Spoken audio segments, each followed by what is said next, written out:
And staying on football, FIFA President Gianni Infantino has announced that he plans to seek re-election for a fourth term in a bid to continue leading football's world governing body. Infantino confirmed he would run for the 2027 to 2031 term in the closing moments of the FIFA Congress in Vancouver, which comes less than 2 months before the start of the World Cup. The Italian Swiss took office in 2016, replacing Sepp Blatter, and was re-elected unopposed in 2019 and 2023.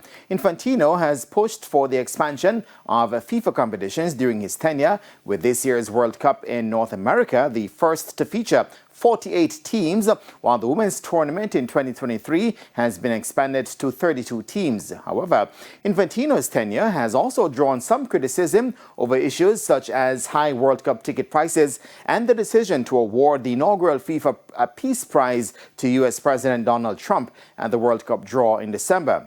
Earlier this month, the Council of South American Football's governing body, CONMEBOL, said in a statement it would unanimously support the 56-year-old if he decided to seek another term.